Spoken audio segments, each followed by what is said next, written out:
I'm Miss Gingerberry, and you stumbled across my channel.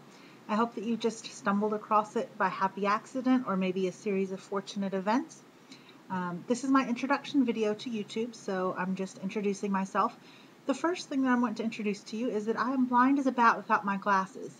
However, my computer is doing this weird glare thing in my glasses, so I've tried to dim the contrast, but it's not really working, so I think I'm going to do the video without my glasses and try to read the notes that I've made. Yes, I've made notes. I'm that much of a dork.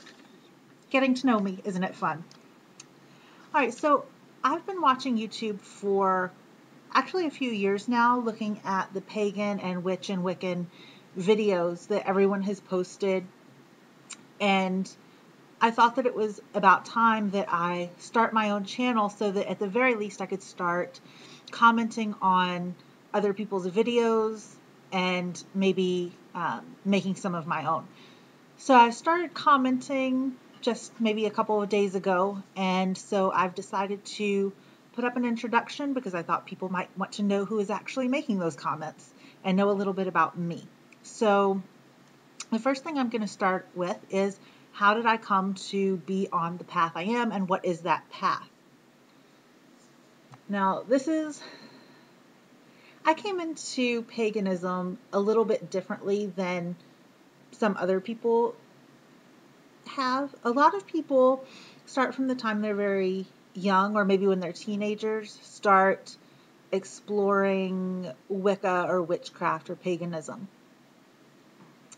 Some might do it to be rebellious. Some might have a genuine interest and stick with it. Some might be enticed by the media and the movies, stuff that they see in the movies and things like that. And quite frankly, when I was a teenager, none of that stuff really ever occurred to me. I thought that I was way too dorky to be a witch, right? So none of that really occurred to me, even crossed my mind when I was a teenager. When I was about 20 or 21, I kind of had decided that I was an atheist, but I think that that wasn't so much of me denying the existence of God as me struggling. I just had to work through some things. And so one year, I was probably about 21 or 22, I decided that I needed religion in my life. I just up and decided this as a New Year's resolution, that I was going to find a religion or a spirituality that worked for me. And I think that part of that came from, I had just moved away to college, and I had two roommates in particular who were very Christian, and they were very supportive of one another in their endeavors and in their Christianity and in their faith, and were sort of keeping tabs on each other of, if one of them started to stray a little bit from the path, the other one would kind of, inch them back and say, hey, maybe that's not such a great idea. And I just thought it was so amazing to have such strong convictions and values when you're that young and when you're in the college situation. So I decided that it was high time that I figured out my beliefs and what I believed in and what my values, my core values were. So I did the only thing that I could think of course, I turned to the internet. And I found one of those quiz type things on the internet, and it was called Belief-O-Matic. That was the name, Belief-O-Matic. I'm sure you can probably still find a link to it somewhere.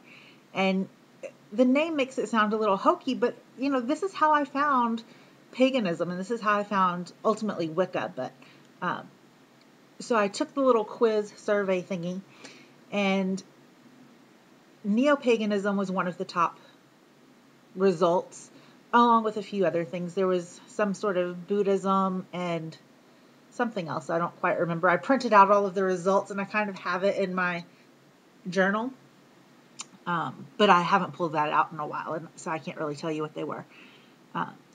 So I started looking into some of the top few results. I remember Buddhism was one of them that I had looked into, but also I started researching a lot about neo-paganism and Wicca in particular, because that's the one that stood out the most to me, and that's probably the one that probably the the one that has the most information on the internet. I think probably, but there's also a lot of misinformation on the internet about Wicca and paganism in general.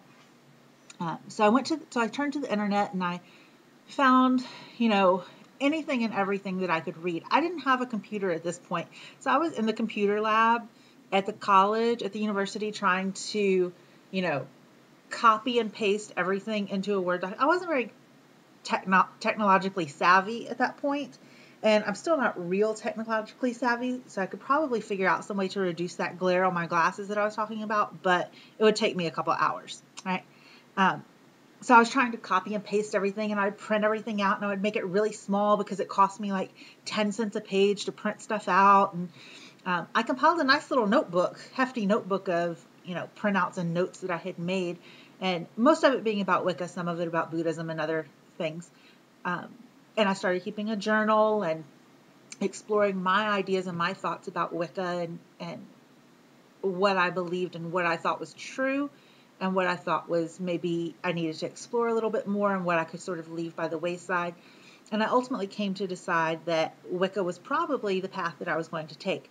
Then after I did some internet research, I found some books in the Half Price bookstore called Half Price Books.